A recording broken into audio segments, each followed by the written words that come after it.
j'ai dit sur votre plateau ici, ce qui s'est passé en Côte d'Ivoire ne se répétera plus jamais dans un territoire africain. Et je le répète et je le dis, si un seul instant, le Niger est attaqué, je vous dis encore, tout Européen sur le territoire africain doit se sentir en danger. Ouais. Je dis, si un seul Nigérien tombe, bon message, par la faute de la CEDEAO, aucun Européen ne se sentira plus en sécurité sur le territoire africain. Parce que là, ce qui s'est passé en Côte d'Ivoire ne se passera plus jamais sur le territoire africain. Plus jamais.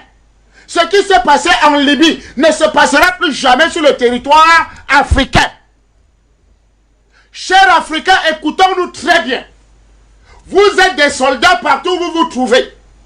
Vous n'avez pas besoin de faire comme le général de Gaulle le suicidaire, qui était venu chez nous ici en Afrique, réunir les hommes pour aller libérer la France. Nous menons la bataille au centre de commandement technique de libération de l'Afrique et des peuples noirs à partir de la base stratégique du Cameroun. C'est tout. Nous sommes en train de mobiliser les hommes partout où vous vous trouvez. Sachez que vous êtes soldats de la défense de l'Afrique libre et souveraine. Partout où vous vous trouvez. Et l'ennemi, nous l'avons déjà identifié. Si le Niger est attaqué par la CEDEAO, sachez que c'est la France qui attaque le Niger. C'est le commandant en chef de la CEDEAO. Donc, c'est le commandant en chef de la CEDEAO. C'est Macron. Monsieur Macron. Si le Niger est attaqué, ça veut dire que c'est les États-Unis qui sont derrière. Si le Niger est attaqué, c'est tout pays européen qui est derrière ce massacre à cause de leurs intérêts. Alors nous disons,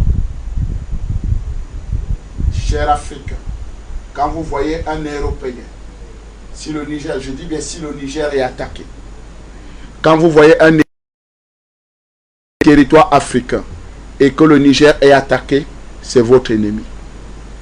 Parce qu'aujourd'hui, l'heure n'est plus à la blague. Tout le monde est devenu un soldat. Le soldat de la défense de la souveraineté de nos États, partout où nous nous trouvons. Je voudrais passer ce message pour que les gens se comprennent très bien.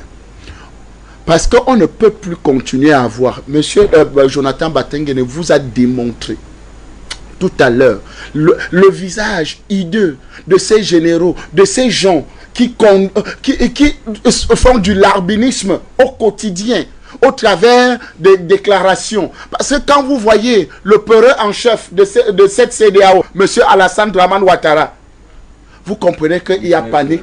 Il y a panique dans le camp zambien, comme on dit souvent au quartier. Panique dans le camp zambien. Panique dans le camp de la CEDEAO institutionnelle.